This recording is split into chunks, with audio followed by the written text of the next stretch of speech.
തിരുവനന്തപുരം കഴക്കൂട്ടത്ത് നിന്നും കാണാതായ 13-കാരിയെ ഏറ്റുവാങ്ങുന്നതിനുള്ള നടപടിക്രമങ്ങൾ പൂർത്തിയായിട്ടുണ്ട്. നാളെയാണ് കേരളത്തിൽ നിന്ന് പുറപ്പെട്ട അന്വേഷണ സംഘം കുട്ടിയുമായി തിരികെ തിരുവനന്തപുരത്തേക്ക് എത്തുന്നത്. വിജിൻ വായാന്തോട് ഈ വാർത്തയുടെ കൂടുതൽ വിവരങ്ങളുമായി ഇപ്പോൾ തിരുവനന്തപുരത്ത് നിന്നും ചേരുന്നുണ്ട്. വിജിൻ, നിരവധി നടപടിക്രമങ്ങൾ ഉണ്ട് ഇതിന്റെ ഭാഗമായി. ഇന്ന് കുട്ടി അവിടെ നിന്ന് ഏറ്റുവാങ്ങുന്നു, നാളെ തിരുവനന്തപുരത്തേക്ക് എത്തുന്നു എന്നല്ലേ?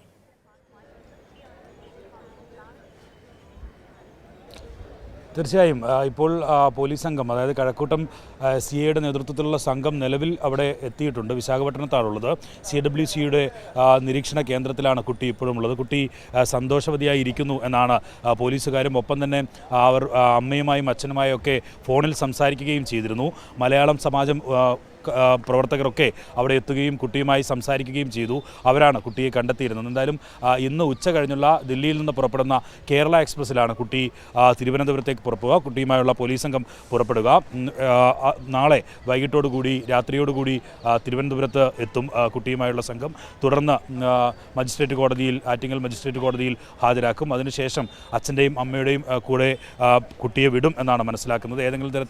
മറ്റേതെങ്കിലും തരത്തിൽ കുട്ടിയെ ഏറ്റെടുക്കേണ്ടതുണ്ടെങ്കിൽ ചൈൽഡ് വെൽഫെയർ കമ്മിറ്റി തന്നെ ഏറ്റെടുക്കാമെന്ന് നേരത്തെ തന്നെ വ്യക്തമാക്കുകയും ചെയ്തിട്ടുണ്ട്. എന്തായാലും പോലീസ് നടത്തിയ വളരെ മണിക്കൂറുകൾ നീണ്ട, ഏകദേശം 37 മണിക്കൂർ നീണ്ട അന്വേഷണത്തിൽ CCTV ദൃശ്യങ്ങൾ ഒക്കെ കേന്ദ്രീകരിച്ചുള്ള പരിശോധനയൊക്കെ നടത്തിയതിന് ശേഷമാണ് കുട്ടിയെ കണ്ടെത്താൻ കഴിഞ്ഞത്. നെയ്യാറ്റിൻകരയിലേക്ക് തിരുവനന്തപുരത്ത് നിന്ന് ട്രെയിനിൽ പോയ കുട്ടി അതിനിടയിൽ മറ്റൊരു സ്റ്റേഷനിൽ ഇറങ്ങുകയും അവിടെ നിന്നുള്ള ദൃശ്യങ്ങൾ ശേഖരിക്കുകയും തുടർന്ന് ഈ കന്യാകുമാരിയിൽ നിന്ന് കുട്ടി പുറത്തേക്ക് ഇറങ്ങുകയും അവിടെ നിന്ന് വീണ്ടും ട്രെയിനിൽ കയറി പോവുകയും ഒക്കെ ചെയ്ത സാഹചര്യത്തിലാണ് കുട്ടി ചെന്നൈയിലേക്ക് എത്തിയിട്ടുണ്ടാകുമെന്ന വിവരം പോലീസിന് ലഭിച്ചത്.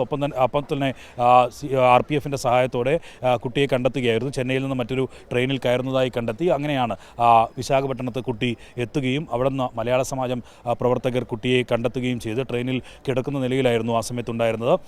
തൊട്ട് പിറകെ തന്നെ കേരള പോലീസ് അങ്ങോട്ടെത്തുകയും RPFൻ്റെ സംരക്ഷണത്തിൽ നിന്ന് ചൈൽഡ് വെൽഫെയർ കമ്മിറ്റിയുടെ നിരീക്ഷണ കേന്ദ്രത്തിലേക്ക് മാറ്റുകയും നിലവിൽ അവിടെയുള്ള കുട്ടി ആരോഗ്യവതിയാണ്. ആരോഗ്യ പരിചരണം ഉൾപ്പെടെ നടത്തുകയും ചെയ്തിട്ടുണ്ട്. സന്തോഷവതിയാണ് എന്നാണ് നിലവിൽ അറിയിക്കുന്നത്. എന്തായാലും നാളെ വൈകിട്ടോടുകൂടി കേരള എക്സ്പ്രസ്സിൽ കുട്ടി തിരുവനന്തപുരത്തെത്തും. തുടർന്ന് നടപടികൾ പൂർത്തിയാക്കി ബന്ധുക്കൾക്ക് വിട്ടുകൊടുക്കും. ശരി, വിജിൻ വായാന്തോടാണ് വാർത്തയുമായി ബന്ധപ്പെട്ട സമഗ്ര വിവരങ്ങൾ ഇപ്പോൾ തിരുവനന്തപുരത്ത് നിന്ന് നൽകിയത്.